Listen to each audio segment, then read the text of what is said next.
আমন্ত্রণ ২১-এর রাতে আমাদের আজকের বিষয় হাইব্রিডে বিব্রত বিএনপি। আমাদের সঙ্গে স্টুডিওতে উপস্থিত আছেন বিএনপির স্বনির্ভর বিষয়ক সম্পাদক নীলোফার চৌধুরী মনি।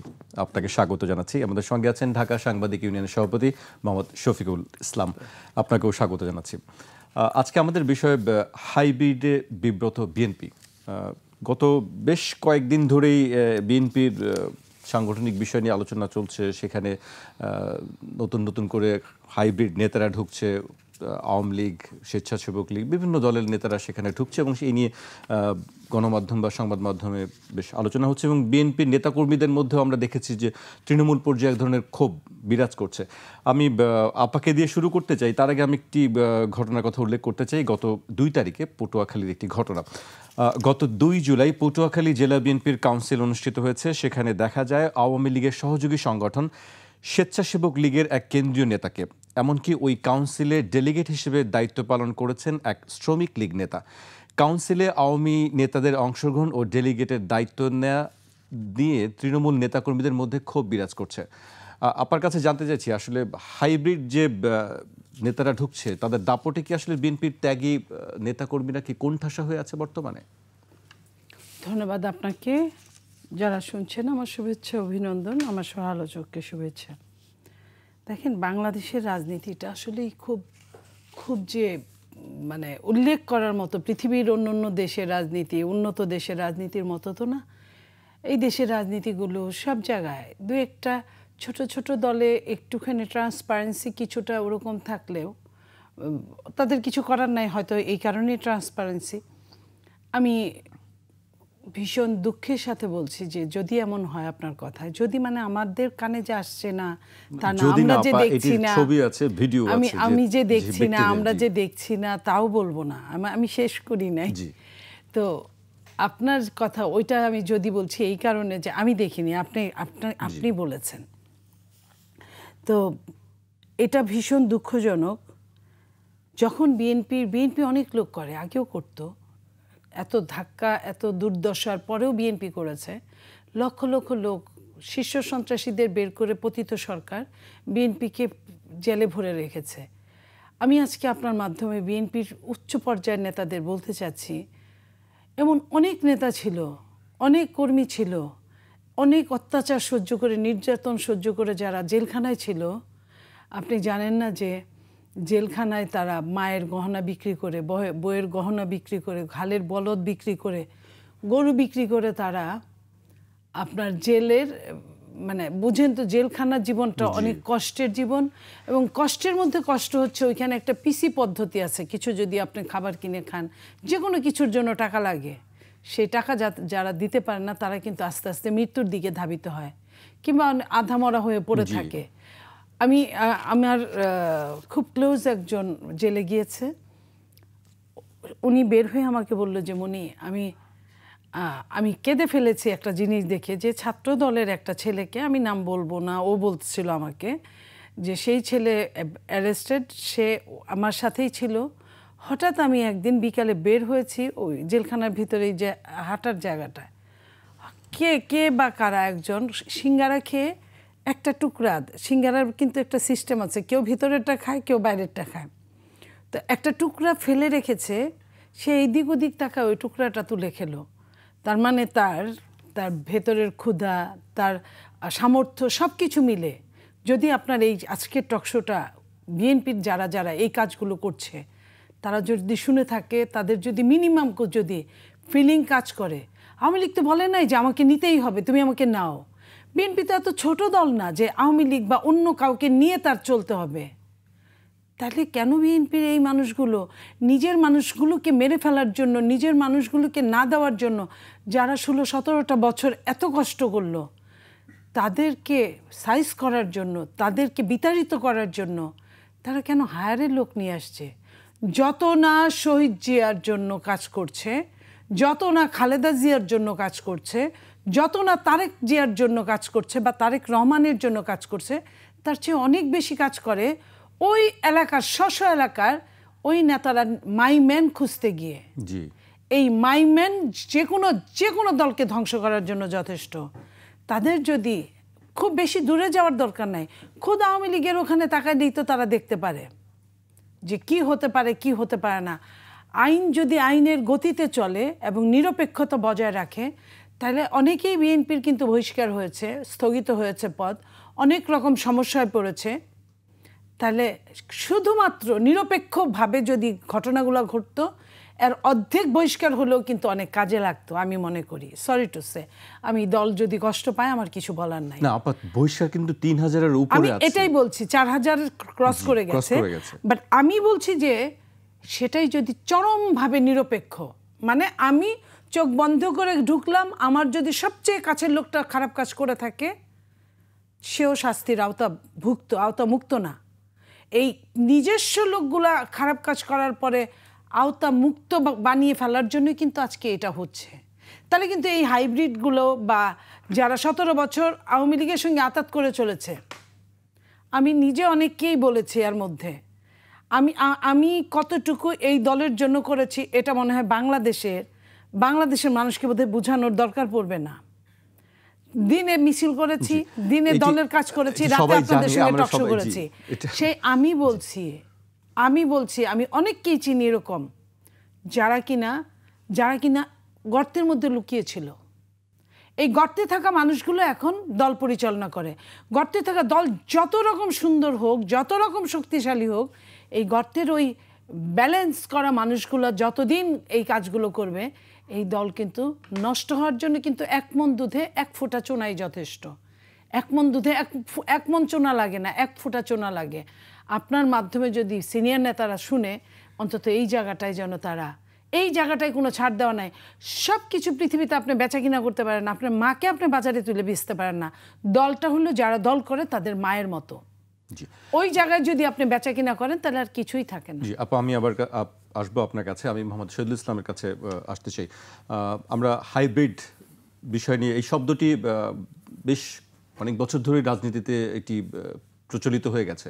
আমরা আগেও শুনেছি হাইব্রিডের শব্দ, এখনও সম্প্রতি আবার হাইব্রিডের কথা এসেছে। শুধু বিএনপি না, আমরা এনসিপিতেও দেখেছি বিভিন্ন আওয়ামী লীগের নেতারা এনসিপির বিভিন্ন পদ পাচ্ছে। সেক্ষেত্রে আমি আপনার কাছে জানতে চাইবো, আসলে এই যে রাজনীতির মধ্যে হাইব্রিড ঢুকে পড়া কেন ঢুকছে, এবং এটা কি সলিউশন, কি এখানে নীতি নৈতিকতা বা আদর্শের কোনো বিষয় আছে, নাকি কোনো সুবিধার জন্যই তারা এই কাজগুলো করে থাকেন?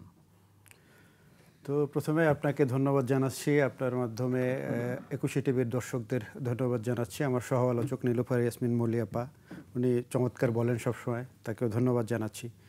তো যেই বিষয়টি দিয়ে আপনি শুরু করলেন আজকের আলোচনা, যে হাইব্রিড নেতাদের কারণে আজকে বিএনপির দিশেহারা, এরকম একটা শব্দ বলেছেন। তো মলিয়াপা এর উত্তরে বেশ কয়েকটি কথা বলেছেন। তার মধ্যে একটি বলেছেন যে এখন এতদিন যারা গর্তের মধ্যে ছিল তারা এখন দল চালাচ্ছে, দলকে ডিকটেট করছে। এটি অত্যন্ত দুঃখজনক, এবং কথাটি আমি বলবো যে সত্যই বলেছেন তিনি। তো এটি সত্যের অনেকগুলা কারণ। আমরা তো গণমাধ্যম কর্মী রাজপথে ছিলাম, আমরা গণমাধ্যম কর্মীদের এবং গণমাধ্যমের স্বাধীনতা নিয়ে দীর্ঘদিন থেকে কাজ করি আমি এই সাংবাদিক অঙ্গনে। তো সেখানে আমরা দেখেছি আমাদের গণমাধ্যম কর্মীদের জন্য কাজ করতে গিয়ে আমরা রাজনৈতিক নেতা কর্মীদেরকেও আমরা দেখেছি কারা মাঠে ছিলেন, কারা ছিলেন না, কারা সোশ্যাল মিডিয়াতে শুধু 2টা স্ট্যাটাস দিতেন। এটি আমরা সোশ্যাল মিডিয়ায় দেখতাম, রাজপথে যাদেরকে দেখা যেত না। এখন তারা যদি দলকে ডিকটেট করে, দল চালায়, এবং যারা রাজপথের যারা কর্মী ছিলেন, রাজপথে যারা শ্রম দিয়েছেন, ঘাম দিয়েছেন, নানা হুমকি উপেক্ষা করে যারা কাজ করেছেন, তাদের কাছে একটা কষ্টের কারণ তো নিঃসন্দেহে। এবং সে কথাটি সত্য কেন, আমরা বেশ কিছু ঘটনার মধ্যে দিয়ে আমরা দেখি। সেদিন আপনি দেখবেন যে ঘটনাক্রমে আমি দাওয়াত পেয়েছিলাম ঢাকা সাংবাদিক ইউনিয়নের সভাপতি হিসেবে। জুলাই বিপ্লবকে সামনে রেখে বাংলাদেশ জাতীয়তাবাদী দল চিনমতি সম্মেলন কেন্দ্রে একটি সভার আয়োজন করেছিল। সেখানে শহীদ পরিবারকে নিয়েছিল, অন্যান্য রাজনৈতিক দলের নেতৃবৃন্দকে নিয়েছিল। সেখানে একটি ঘটনা ঘটেছে, সেটি যদি মলিয়াপা দেখে থাকেন, সম্ভবত দেখেছেন, একজন সাংবাদিককে নিয়ে সেই ঘটনাটি, তিনি স্টেজে যখন উঠছেন তখন বাইরে থেকে তাকে সেখান থেকে নামিয়ে দেওয়ার জন্য স্লোগান শুরু হয়েছে, এবং একটা পর্যায়ে তাকে নামিয়ে দিতে হয়েছে। সেখানে সংবাদকর্মীরা যারা বিএনপি বিট করতেন, বিএনপিপন্থী সাংবাদিক যারা আছেন, যারা জাতীয়তাবাদের চিন্তা করেন, দেশপ্রেমিক, তারা বলছেন যে এই লোককে কখনো দেখিনি আমরা। আপনার কাছে এই বিষয়টি আমি জানতে চাচ্ছিলাম, আপনি বলে দিলেন আর কি। জি, সে কেন মঞ্চে উঠলো, পরে একটা পর্যায়ে তাকে নামিয়ে দিতে বাধ্য হয়েছে। আমি দেখেছি তার পক্ষে আবার কেউ কেউ স্ট্যাটাসও দিয়েছেন এটি দুঃখজনক, কারণ আমরা রাজপথে ছিলাম, তো কোন সাংবাদিক কী কী কাজ করেছেন সেটা আমরা দেখেছি। সুতরাং এটি দুঃখজনক, এটি বিএনপির জন্য দুঃখজনক। এটি ওই যে আপনি এনসিপির কথা বললেন, এনসিপিতে আজকে বিগত ফ্যাসিবাদী সরকারের লোকজন সেখানে গিয়ে জড়ো হচ্ছে, এই তথ্য আমাদের কাছে আছে। তো এটি কি শুধু তারা সাময়িক কোনো সুবিধার জন্য যদি এটি করে থাকেন, তাহলে আমি বলবো যে এটি তারা জুলাই বিপ্লবের যে 2000 শহীদ, 30,000 আহত যোদ্ধা, তাদের রক্তের সাথে এরা বিশ্বাসঘাতকতা করছেন। কারণ আমরা দীর্ঘদিন যারা এই রাজপথে আন্দোলন করেছে, জুলাই বিপ্লবে যারা রক্ত দিয়েছে, তারা সেই ফ্যাসিবাদের দোসরদেরকে আবার ক্ষমতার মসনদে অথবা ক্ষমতার আশেপাশে দেখবার জন্য তারা এই আন্দোলন করেনি, তারা এই ত্যাগ স্বীকার করেনি। সো তাদেরকে এখান থেকে বিতাড়িত করবার জন্য তারা যে রক্ত দিয়েছে, এই রক্তের সাথে বিশ্বাসঘাতকতা হবে যদি এটি যারা করছেন। তো সেক্ষেত্রে কী করণীয় আছে এখন? আমি সেক্ষেত্রে বলবো যে রাজনৈতিক নেতৃবৃন্দকে আরও বিচক্ষণ হতে হবে, আরও দূরদর্শী হতে হবে। তাদের যেটি বললেন যে বিএনপি একটি বড় দল, তাদেরকে ধার করে কেন দল চালাতে হবে? তাদের দলের মধ্যে যে ত্যাগী নেতারা আছে তাদেরকে উঠাই নিয়ে আসলেই তো হয়। আপনি আজকে আমরা দেখি যে রাজনীতিতে হয় কি, দোষারোপের রাজনীতি আমরা করি। কোনো একটা ঘটনা ঘটলে আরেকজনকে দোষ দিয়ে যে নিজে আত্মসমালোচনা করি না। রাজনৈতিক নেতাদের কাছে অনুরোধ করব যে আত্মসমালোচনাটি করুন। আমরা আমাদের নিজেদের ভিতরে কি ভুল আছে সেটিকে যদি আমরা সংশোধন করি, তাহলে অন্য কে কী করলো সেগুলো দেখবার প্রয়োজন নয় আমি মনে করি। আজকে বিএনপির ব্যাপারে যে কথাগুলো আসছে সেগুলোকে অ্যাড্রেস করে তারা যদি নিজেদের ভিতরে সংশোধন হয়, আজকে চাঁদাবাজির কথা আসছে, ঘটনা ঘটতেছে, তারা সেটিকে অস্বীকার করার কোনো দরকার নাই। যে আরেকজনে কে বলছে, কোন পত্রিকায় নিউজ হয়েছে, সেই পত্রিকাকে শাসানোর দরকার নাই, সেই মিডিয়াকে তো আপনার শত্রু ভাবা দরকার নাই। তারা বলছে যে হ্যাঁ, এই ঘটনা ঘটে থাকলে আমরা তাকে আমাদের দলীয় যে গঠনতন্ত্র আছে আমরা সেভাবে সিদ্ধান্ত নেব, তাকে বিচারের আওতায় আনবো, এটি তারা করবেন। আজকে সেটি যদি করেন তাহলে ওটি দরকার নাই। আজকে নিজেরা মারামারি করছে, সেই জায়গাগুলো বন্ধ করলে আমার মনে হয় যে আরেকজনকে দোষারোপের দরকার নাই। রাজনৈতিক দলগুলো, বিএনপি বড় দল, তারা মানে নিজেরাই একটি দল চালাতে, দেশ চালানোর মতো সব ধরনের জনশক্তি তাদের কাছে আছে। সুতরাং আমি বলবো যেই জায়গাগুলোতে যেই প্রশ্নগুলো তৈরি হয়েছে, যেই ঘটনাগুলো আজকে গণমাধ্যমে আসছে, সেই ঘটনাগুলোকে অ্যাড্রেস করে সেই জায়গা সমাধান করা দরকার। আর এই যে যাদেরকে বললেন যে হাইব্রিড নেতাদেরকে আপনারা চেনেন, আপনাদের চিনতে হবে। আজকে যারা রাজপথে কাজ করেছে আর ফেসবুকে স্ট্যাটাস দিয়ে, আমি আবারও দুঃখের সাথে বলতে হয় আজকে যে আমরা দেখেছি বিগত 16 বছরে যারা এই গণমাধ্যম কর্মী হিসাবে যারা কাজ করেছেন, ফ্যাসিবাদের বিপক্ষে যারা অবস্থান নিয়েছেন, আজকে এই সরকার পরিবর্তনের পরে দেখা গেল যে যারা ক্ষমতায় আসলেন অন্তর্বর্তীকালীন সরকার, তারা গণমাধ্যমের বিভিন্ন জায়গায় কিছু লোক বসালেন। তাদেরকে আমরা এই 16 বছরে চিনি না, গণমাধ্যম কর্মীরা কেউ চিনে না, তাদেরকে এনে বসিয়ে দেওয়া হলো। ধরেন আমি একেবারে যদি পরিষ্কার করে বলি, ধরেন যে আমাদের পিআইবির মতো একটি প্রতিষ্ঠান গণমাধ্যম কর্মীদের সাথে যেটি সম্পৃক্ত, সেখানে একজন মহাপরিচালক বসালেন। বাংলাদেশ সংবাদ সংস্থার মতো জায়গায় একজন এমডি বসালেন। সেই এমডি বলেন কি যে তিনি এমডি হওয়ার আগে জাতীয় প্রেস ক্লাবে তিনি একবারও ঢুকেন নাই, সাংবাদিকরা তাকে চেনে না। এইখানে যারা আন্দোলন করেছে বিগত ফ্যাসিবাদের বিরুদ্ধে, জাতীয়তাবাদের পক্ষে, সেখানে বড় বড় সিনিয়র সাংবাদিক ছিল না, তাদেরকে আপনারা চেনেন না।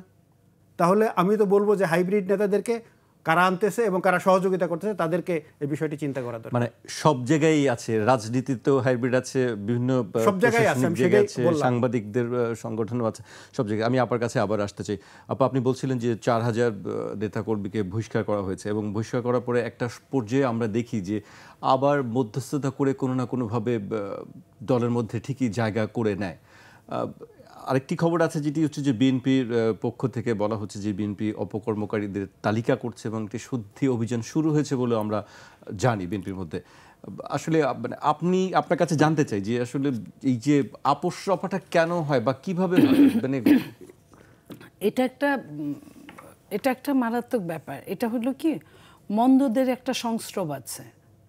তো মন্দরা একজন আরেকজনের, এক নাম্বার লোক যতটা একজন আরেকজনের সাথে সঙ্গবদ্ধ থাকে, তার চেয়ে অনেক বেশি 2 নাম্বার লোকগুলো একজন আরেকজনের সঙ্গে সঙ্গবদ্ধ থাকে। তারা অপকর্মগুলো সঙ্গবদ্ধভাবেই করে, কিংবা এটা চেইনের মতো, যে যাই করুক না কেন এটার একটা ভাগ তার কাছে চলে আসে।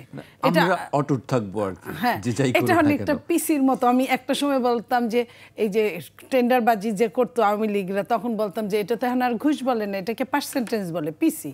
তো এই জায়গাটাও অনেকটা এরকম হয়েছে।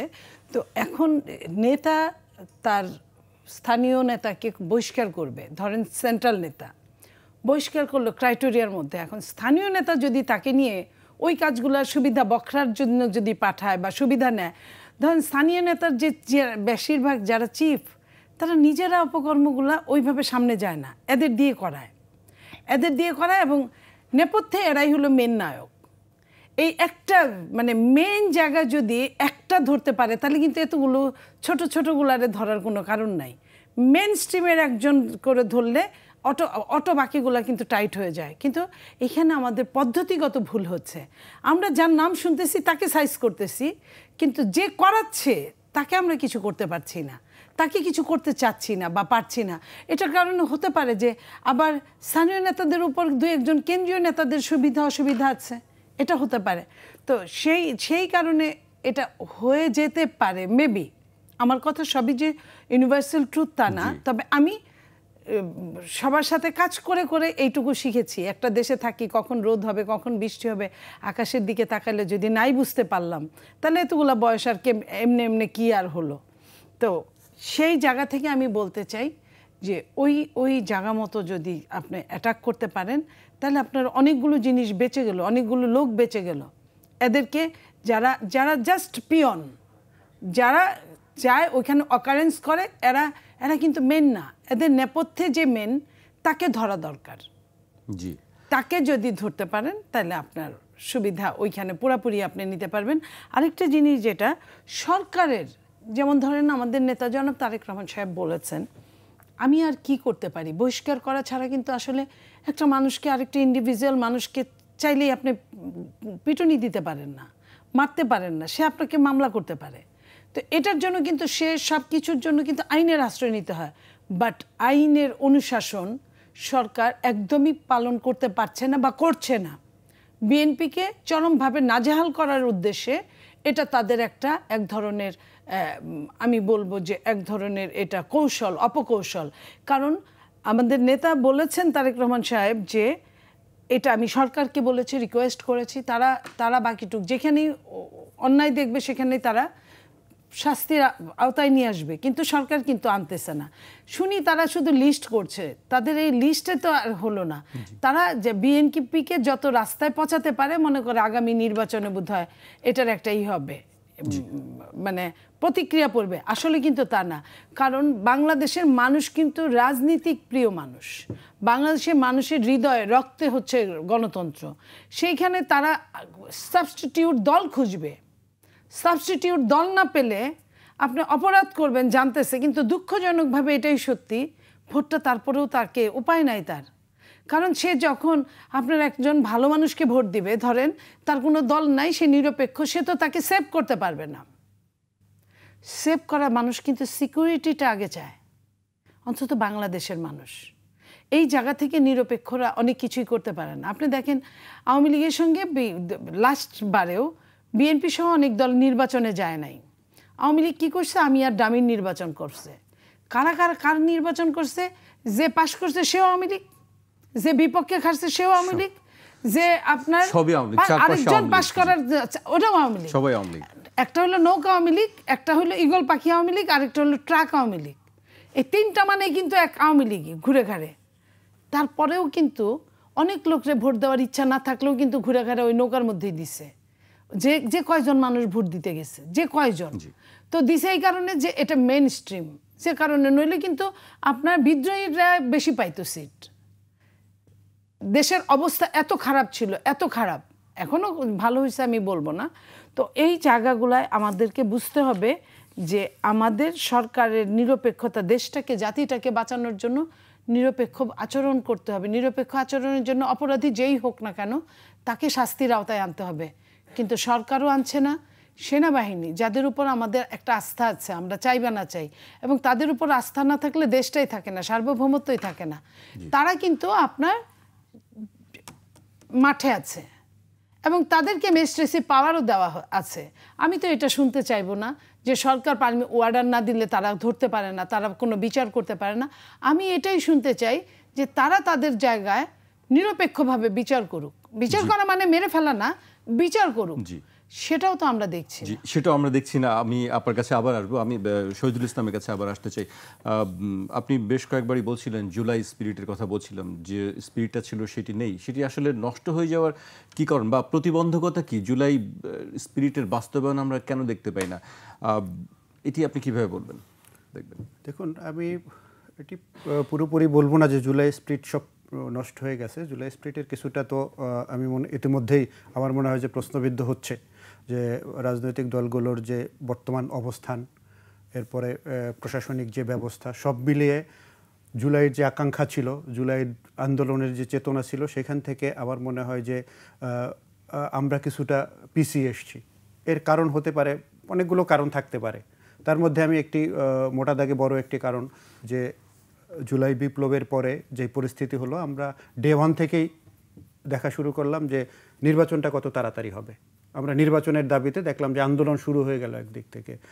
তো জুলাই আন্দোলনের যে চেতনা ছিল, সেখানে দীর্ঘ 16 বছরের যে ফ্যাসিবাদী শাসন, যে শাসনে মানুষ অতিষ্ঠ ছিল, এদেশে গণতন্ত্র নির্বাসনে চলে গিয়েছিল, গণমাধ্যমের স্বাধীনতা বলতে যেটা বুঝি সেটা ছিল না। আপনি গণমাধ্যম কর্মী হিসেবে আপনি সাক্ষী দেবেন যে আমরা কতটুকু কথা বলতে পারতাম, আমাদের কতটুকু স্বাধীনতা ছিল, বলবার স্বাধীনতা, লিখবার স্বাধীনতা কতটুকু ছিল। আমরা চেয়েছিলাম যে জুলাই বিপ্লবের ফলে সেই স্বাধীনতা প্রতিষ্ঠিত হবে, গণতন্ত্র ফিরে আসবে, এবং গণতন্ত্র ফিরে আসার জন্য ফিউচারে যে রাজনৈতিক দলগুলো রাষ্ট্র পরিচালনা করবেন তারা সেই প্রতিশ্রুতি দেবেন এবং সেই দিকে রাষ্ট্রটি আগাবে, অন্তর্বর্তীকালীন সরকার সেই কাজগুলো করবে। তো আমরা দেখতে পাচ্ছি সেখানে কিছুটা ভাটা পড়ছে। আমাদের প্রথম কথা ছিল যে এই জুলাই বিপ্লবের পরিবর্তনের পরে একটি সংস্কারের মধ্য দিয়ে একটি পরিবেশ তৈরি হবে, আমরা যে নির্বাচনের প্রত্যাশা করি।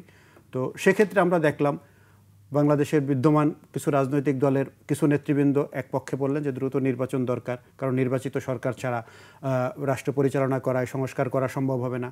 আবার আরেকটি পক্ষ দেখলাম যে তারা বলল যে সংস্কারের আগে যে যেন তেনভাবে আমরা কোনো নির্বাচন চাই না, সংস্কারের আগে যদি কেন যেন তেনভাবে নির্বাচন হয় তাহলে বিগত সরকার যা করছে ভবিষ্যতে যারা আসবে তাই করবে।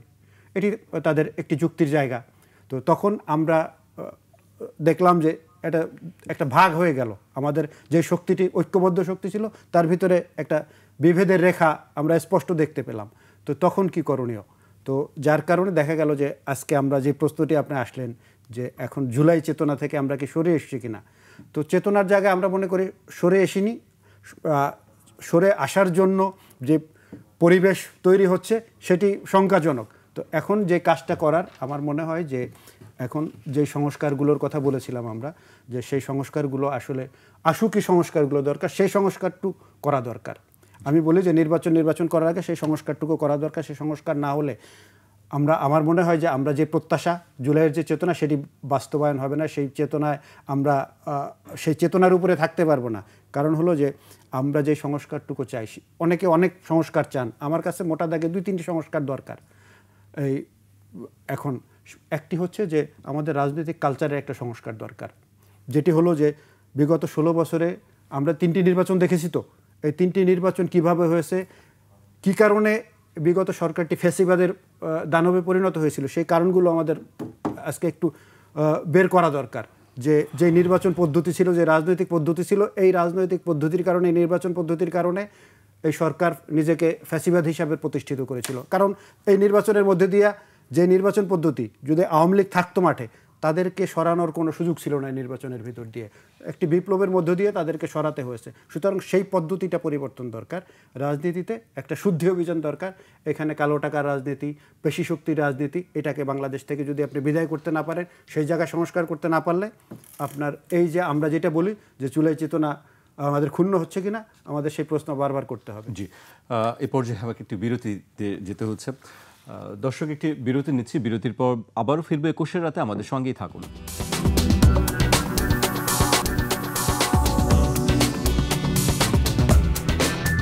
বিরতির পর আবারও স্বাগত। আপনারা দেখছেন 21 রাত।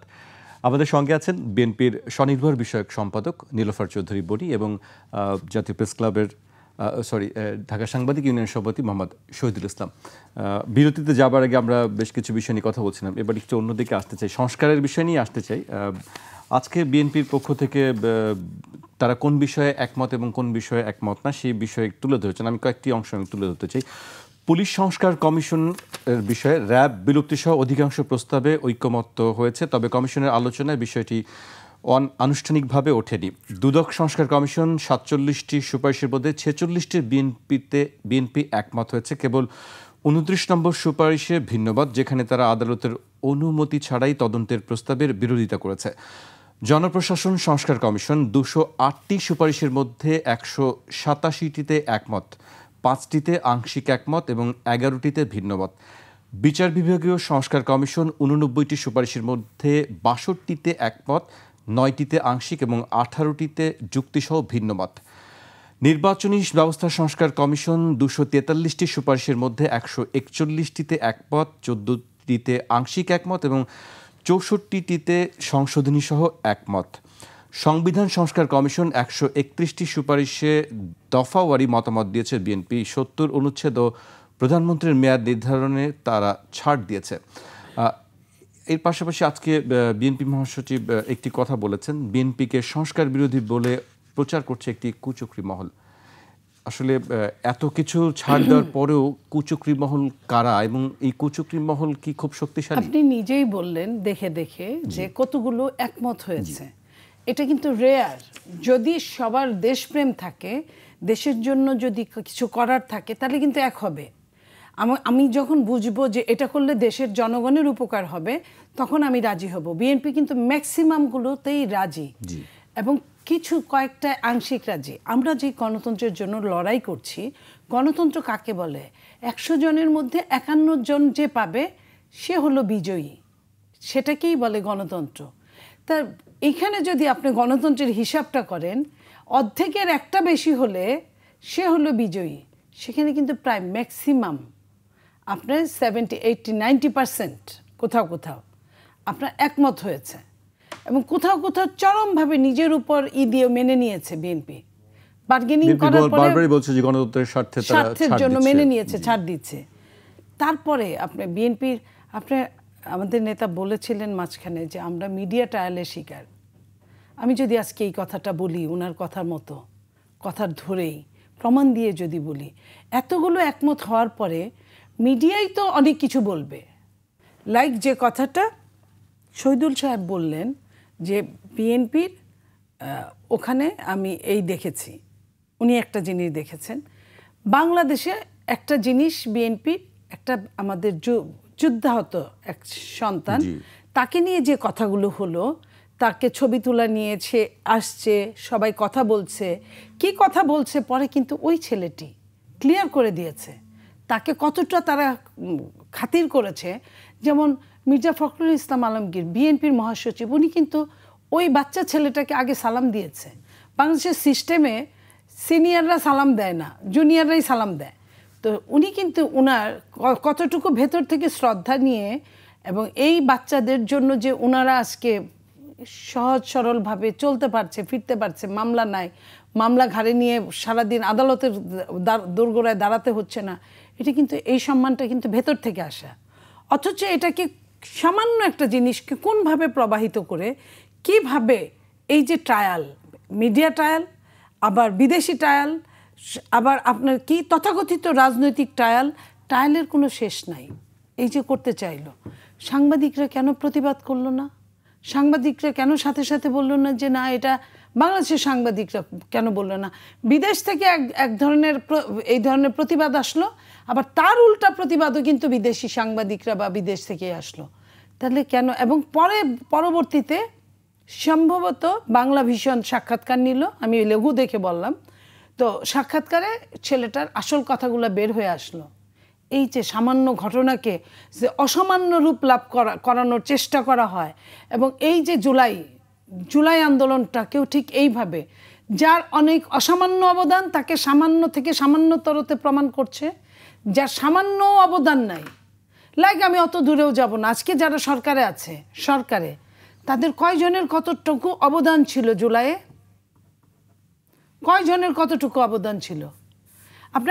আমি আমার কথাই বলি, আমার ধরেন কিছুই ছিল না, আমি প্রতি রাত কিন্তু আপনাদের সঙ্গে কথা বলছি, তর্ক করছি, সেটাতে কিন্তু মানুষের মেন্টালিটি পরিবর্তনের চেষ্টা করছি। তারপরে দিনের আলোতে যেতটুকু দরকার দল যেভাবে বলছে সেভাবে চলছি।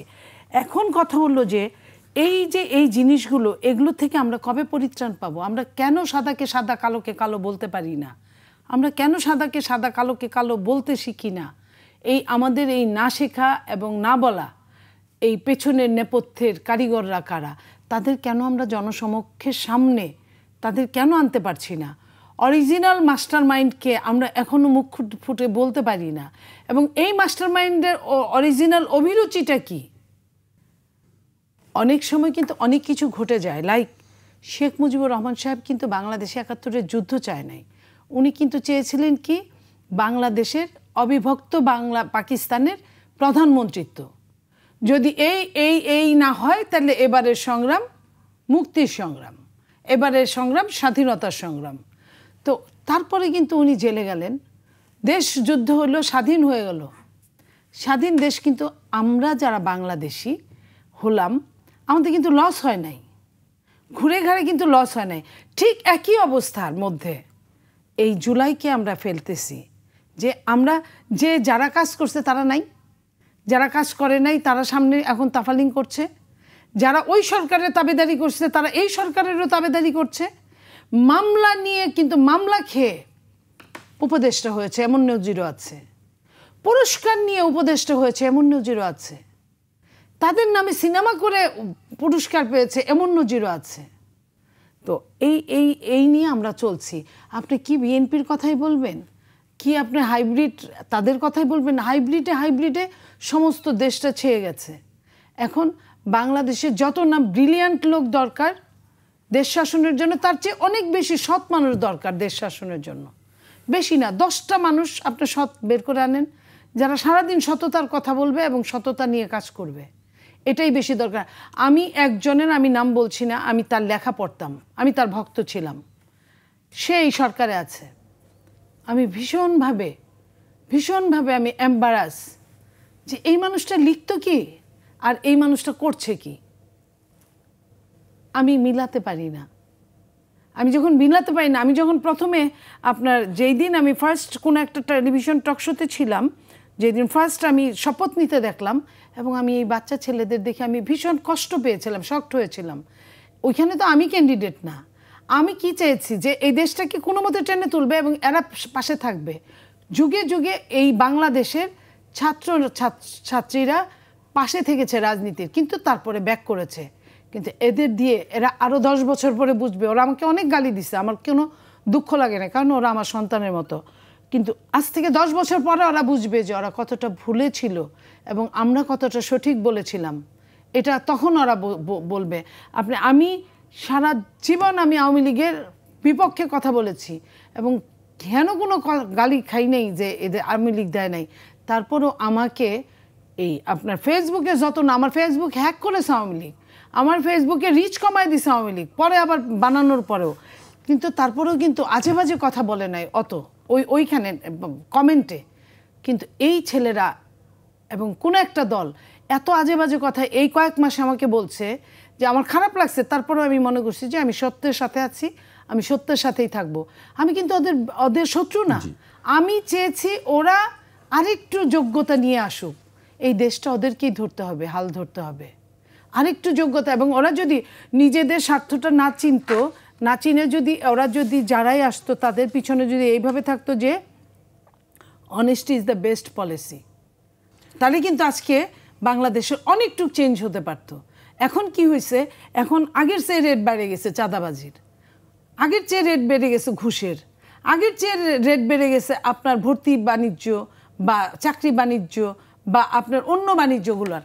তাহলে আপনার সিন্ডিকেট বাণিজ্য, চাঁদাবাজিগুলো কারা করছে? এটি তো যাদের ক্ষমতা আছে, পেশি শক্তি আছে, তারাই তো নিশ্চয়ই চাঁদাবাজিগুলো করে। আমরা যেগুলো দেখি, আমরা যখন যাই বাজারে বলে যে দাম বেশি, কেন বেশি? আগের থেকে বেশি টাকা দিতে হয়, রেট দিতে হয়। তাহলে এরা কারা?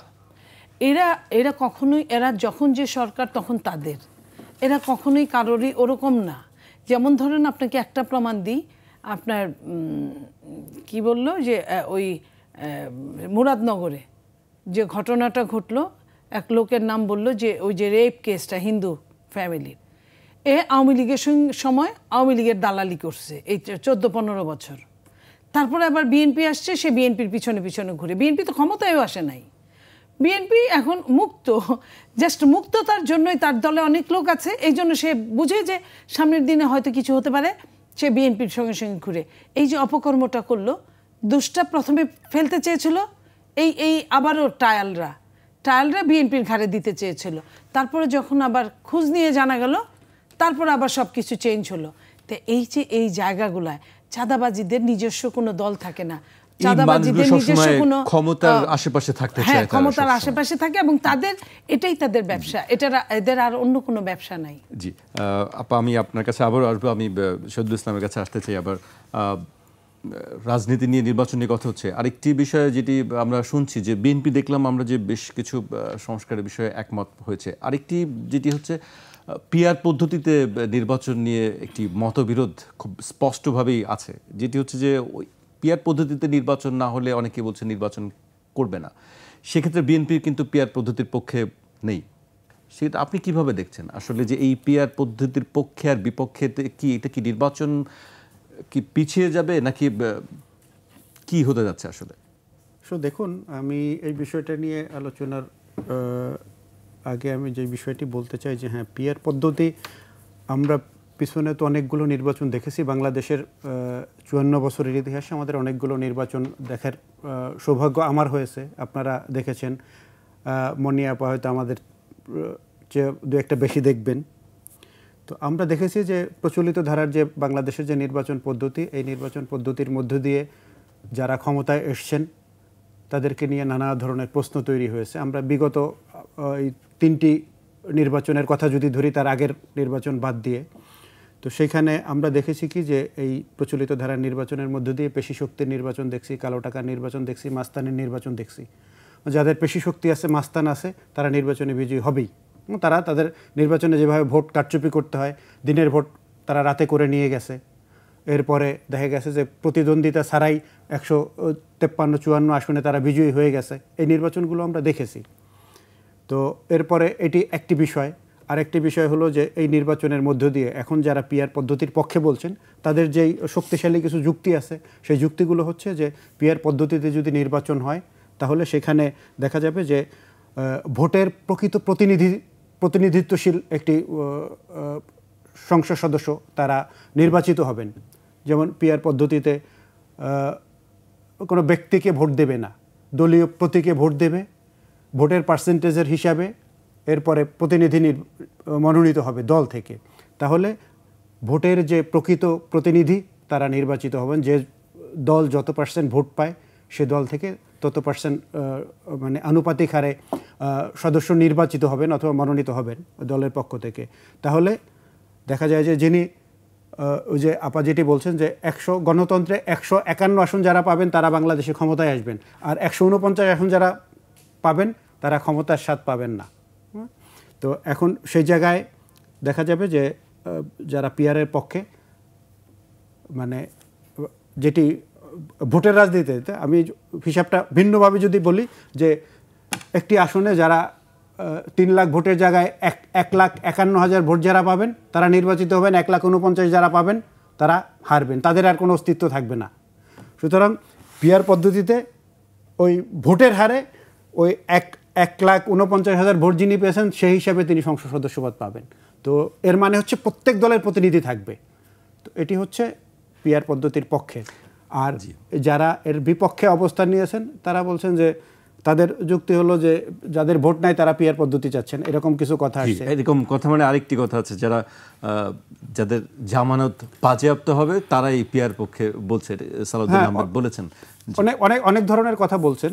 আমি মনে করি যে এটি, আমার মনে হয় এটি নিয়ে আরও ডিবেট হতে পারে, এটি আমি সঠিক যুক্তি মনে করি না। এটি যারা পিআর পদ্ধতির পক্ষে বলছেন তাদের যে যুক্তিটা আছে আমি সেটিকে পজিটিভলি দেখতে চাই, কারণ বাংলাদেশের প্রেক্ষাপটে আমরা অনেক পদ্ধতি দেখেছি। তো নতুন পদ্ধতি আসলে সব দল মতের যে দলগুলো আছে তাদের প্রতিনিধিরা সংসদে আসতে পারবেন, তাদের কথা বলতে পারবেন।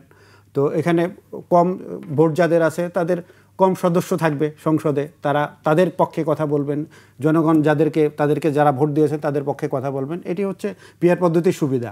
সুতরাং এই জায়গা নিয়ে যে ডিবেটটি হচ্ছে, আমার মনে হয় যে এটি নিয়ে আরও আলোচনা হতে পারে।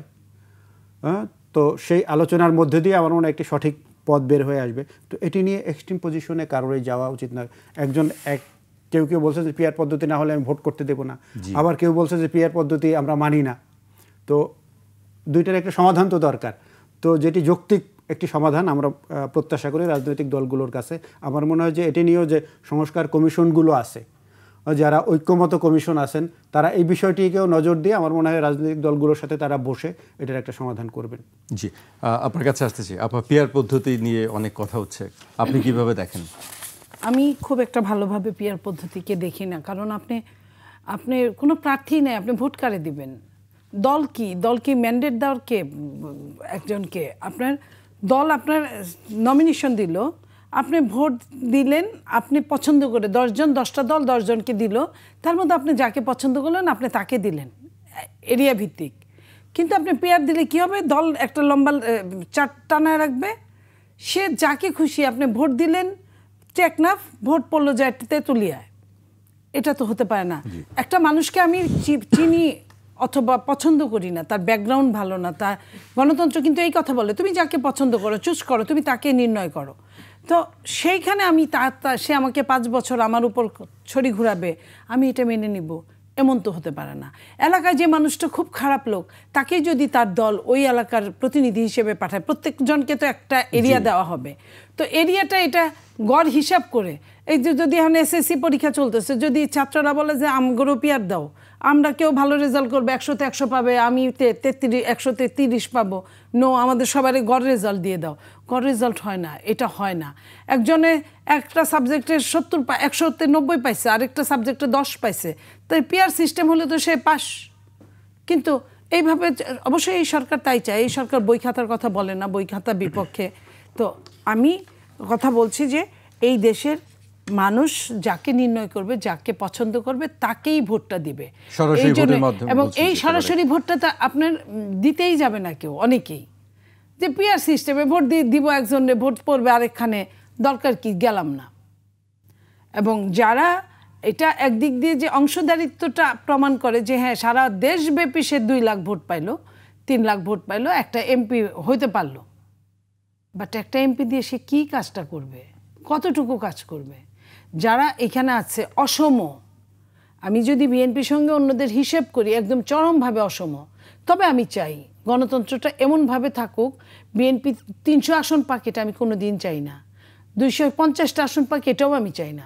বিএনপি যে আসন পাইলে বিএনপি স্বৈরাচার হবে না, যে আসন পাইলে বিএনপি অন্যকে মূল্যায়ন করবে, যদি এমনিতেও করার কথা, কারণ বিএনপির 31 দফা তাই বলে, যে আসন পেলে বিএনপি অন্যকে ওইভাবে সম্মান করবে যে ছায়া সরকার হিসেবে, আমি এরকম একটা ছায়া সরকার প্রত্যাশা করি বাংলাদেশের উন্নয়ন কল্পে।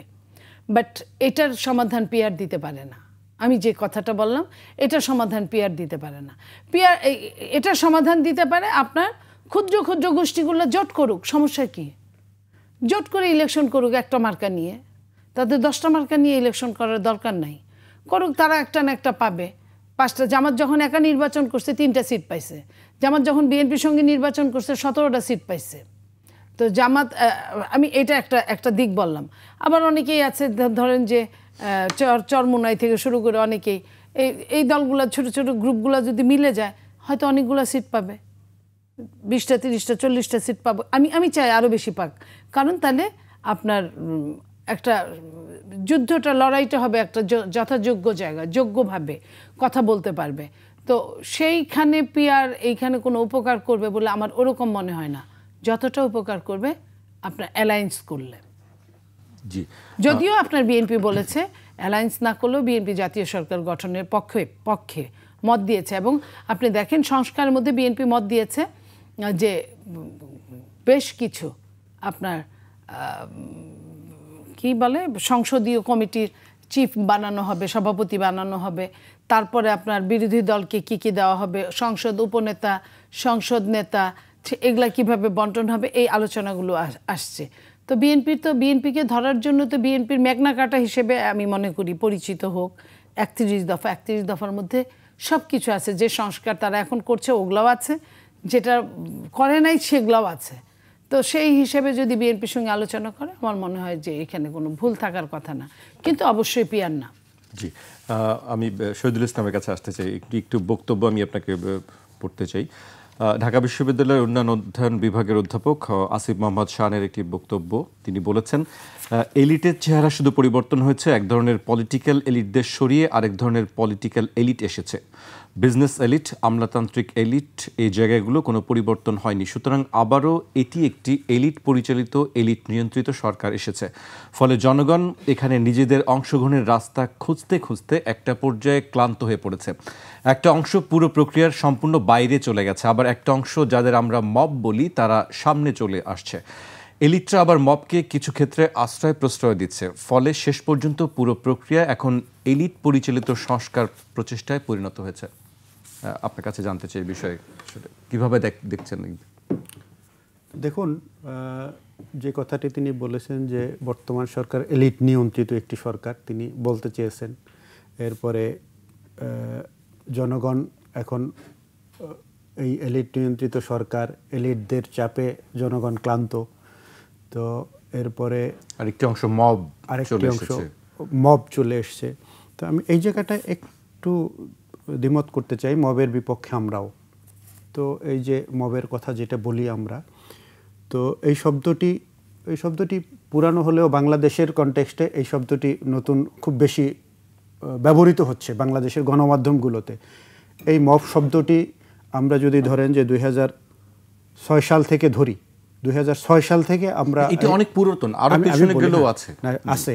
তো সেই সময় কি এই মব শব্দটা কি আপনি গণমাধ্যমে দেখেছেন কিনা? এত আমরা যদি দেখি যে আমি 2006 সাল থেকে ধরি, 28 অক্টোবর যেদিন লগি বৈঠার তাণ্ডব শুরু হয়, সেদিন আমরা মব দেখেছি যে কিভাবে লগি বৈঠা দিয়ে মানুষকে পিটিয়ে হত্যা করে সেই লাশের উপরে নৃত্য করতে। সেই সময় এই মব শব্দটি আমরা দেখিনি। আমরা দেখেছি যে হেফাজতের ঘটনার সময় আমরা সেখানে কত মানুষকে মারা হয়েছে। এটি শুধু আমরা শাপলা চত্বরের ঘটনা না, সেদিন আসার পথে বিভিন্ন জায়গায়, দেশের বিভিন্ন জায়গায় বেশ তাণ্ডব হয়েছে, সেখানে অনেক লোক মারা গিয়েছিল। আমরা তখন এই শব্দগুলো ব্যবহার করিনি।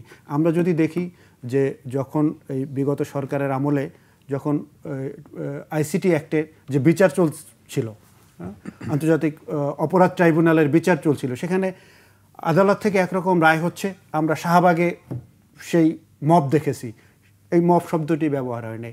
এখন কয়েকটি জায়গায় কিছু ঘটনা ঘটছে, তো সেইখানে দেখা গেল একজন সাবেক নির্বাচন কমিশনারকে বাসা থেকে ধরে এনে গলায় একটা জুতার মালা দিয়ে, সেখানে এটা আমরা নিন্দা জানাচ্ছি, কিন্তু এইটা নিয়ে নানা হইচই হলো। এর চেয়ে বড় বড় ঘটনা ঘটছে, তখন কিন্তু এগুলো নিয়ে অত আলোচনা ছিল না। সুতরাং আমরা এটার সমালোচনা করি, মবের সমালোচনা করি, মবের বিপক্ষে আমরা, কিন্তু এটিকে কোনো হীন উদ্দেশ্যে, এটি পরিকল্পিতভাবে এই শব্দটি বেশি বেশি বারবার বলা হচ্ছে। মব বলে আমাদের যে জুলাইয়ের চেতনা, সেই চেতনা থেকে এদেশের মানুষকে সরিয়ে দেবার একটি ষড়যন্ত্র হিসেবে আমি দেখছি এটিকে। জি, সো আমি বলবো যে এই শব্দটি, এইটি যে ঘটনাগুলো ঘটছে, এই ঘটনাগুলো নিয়ন্ত্রণ করবে সরকার। এটি সরকারের দায়িত্ব যে এরকম ঘটনা যদি কোথাও ঘটে তাহলে সেইগুলোকে কঠোর হাতে দমন করতে হবে।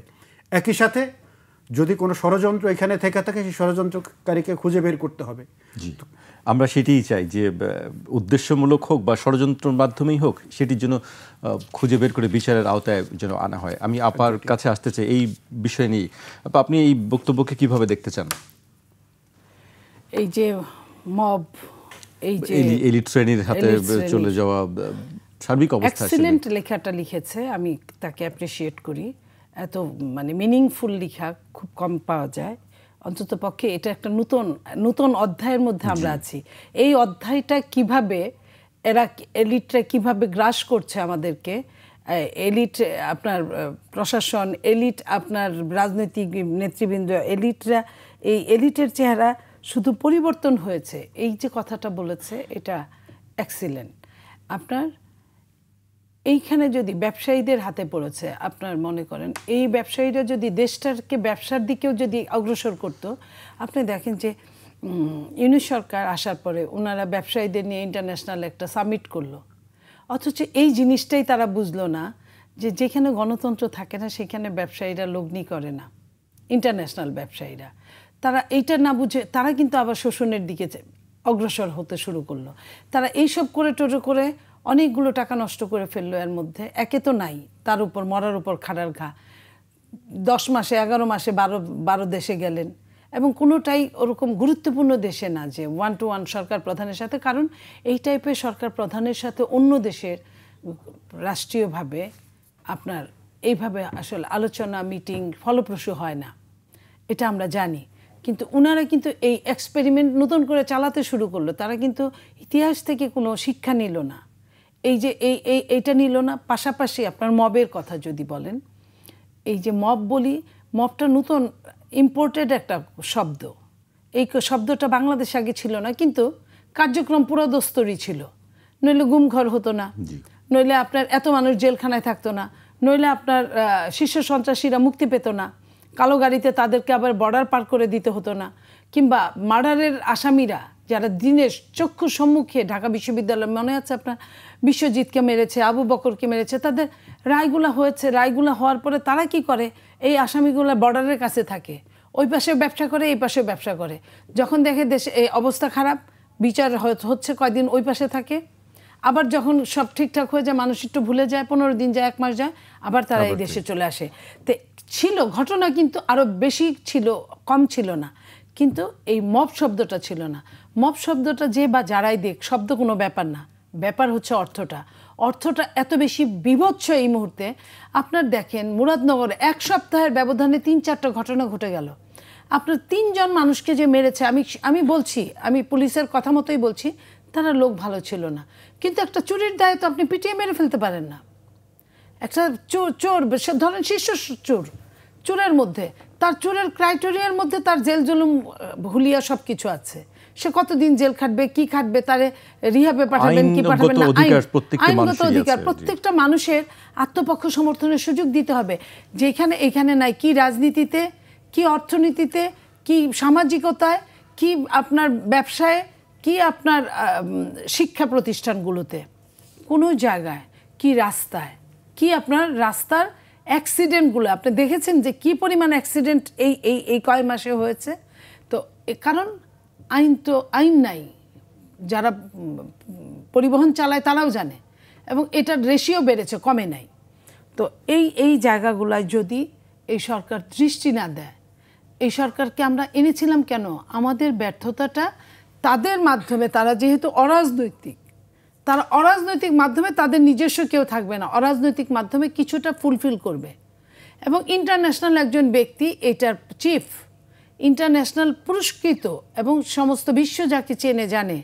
আমরা ভেবেছিলাম আমাদের এত দৈন্যতা, এত কিছু আগে সরকার সব নিয়ে বিদেশি কুক্ষিগত করেছে, আমাদের এই মুহূর্তে ডলার নাই, পাউন্ড নাই, আপনার ইউরো নাই, আমাদের এই জিনিসগুলো সে কিছুটা ধার দেনা করলে একটা লেন্দি প্রসেসে আমাদের কিছুটা সেভ করবে। এবং যেহেতু সে ব্যবসায়ী, তো আমরা পজিটিভ দিকগুলো দেখি নেই, আমরা বঞ্চিত হয়েছি পজিটিভনেস থেকে। সেটি এই জায়গাটি যে বিজনেস এলিট এবং আমলাতান্ত্রিক এলিট, এই জায়গাগুলোর কোনো পরিবর্তন হয়নি।